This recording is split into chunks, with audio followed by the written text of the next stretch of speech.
Estate planning and your home, tax and probate pitfalls. Everybody, I'm Christopher Small. I'm the owner of CMS Law Firm. We do estate planning, we do probate, we do it well. If you need help with either of those things, please go to cmslawfirm.com. Set up a time to talk with us over the phone for free. Okay, today we're going to talk about estate planning and your home, probate and tax pitfalls. There are sort of two tax pitfalls when it comes to your home, and there are two probate pitfalls when it comes to your home. If you do the wrong thing, you can have unintended consequences. Things cannot work out the way that you want. You can end up paying more money in taxes. You can lose your house. You can do all kinds of crazy things. So let's talk about these just one at a time. Taxes first, because everybody wants to save a little money. So tax pitfall number one, this is also the biggest mistake that I see homeowners make when it comes to trying to deal with estate planning in their home. And that is giving away their house to a child. Most of the time they do this to avoid probate. We're going to talk about another pitfall of doing this. But there's a serious tax consequence to giving your kids your home while you are still alive. When you do this, you are missing out on a huge tax break. It's called a step up in basis. All right. You don't have to Google it because I'm about to teach it to you. The way the step up in basis rule works is when you die, everything that you transfer after death gets a step up in tax basis. What the heck is that? So everything that you purchase, including your home, has a tax basis. It is usually the purchase price of the home when you bought it. So if you bought your home in 1990 for $100,000, your tax basis is $100,000. If you would sell your home while you're still alive, you are going to pay capital gains tax on the growth over $100K. All right. Now, I know there are some exemptions there. You get some room. Don't worry about that. Just generally, the gain over the purchase price, your income tax on when you sell the property. Okay. Capital gains tax is what that's called. The tax basis, what you bought the property for, sets the floor, and everything over that is what you're going to pay tax on. Okay.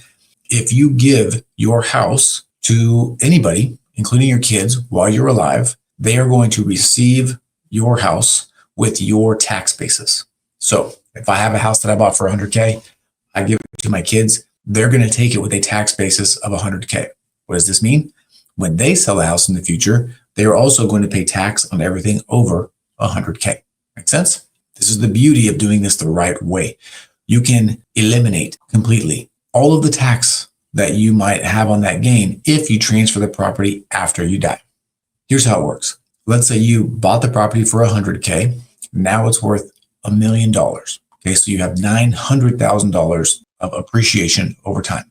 If you wait until you die to give your house to your kids, when they receive your house after death, the tax basis resets from $100K to $1 million. So all of that gain, there is no tax on that gain.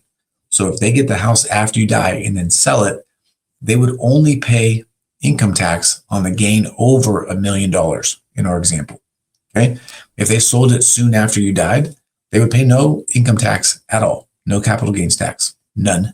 Zero. Most people miss out on this opportunity because they think they are doing the right thing by giving their kids their house while they're still alive. Don't do that. Okay. So that is tax pitfall number one. Let's talk about tax pitfall number two.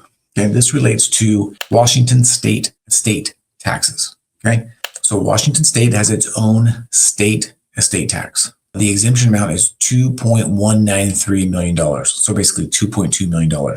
This pitfall, by the way, is only going to apply if your home value is north of $2.2 million. Now, it's not everybody, but in the Seattle area, real estate is expensive. So it's going to be some of you.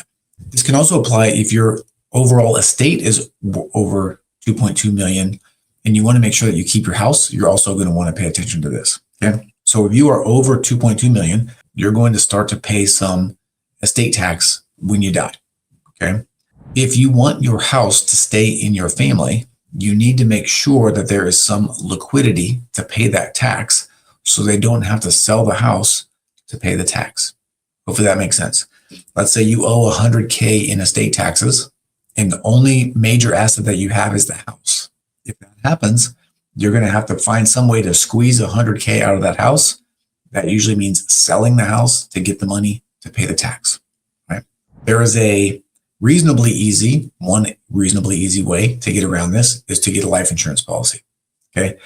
Figure out generally what your tax might be, get a life insurance policy for that amount of money, and then that will be set aside to pay the tax. There's some extra things that you can do to sort of get that life insurance money tax-free, but you should call us, okay? Or set a time to talk with us, cmslawfirm.com, by the way. So if you're not ready for this estate tax bill, you can have to sell your house. Okay, so that's tax pitfall number 2. All right, now let's talk about probate pitfalls when it comes to your home. The first probate pitfall is giving your house, it's the same as the tax pitfall number 1, which is giving your house to your kids before you die. You think to yourself, oh, we're going to avoid probate. I'm going to give my house to the kids. I'm going to live in it, for the rest of my life. And then everything is good. It's great if everything goes according to plan. But what if your kids are sued? Okay. And as part of that judgment, whoever sued them comes and takes the house. It's possible. What if they decide they want to sell the house? They can do that because they're the owners. It's possible. What if they die before you and they have an estate plan and it gives everything to someone else? That's not you. You can lose the house. Okay. So giving your house, your kids, especially if you want to live in it after the fact, is a pretty tricky situation. There are some bad things that can happen potentially. Okay. That's number 1.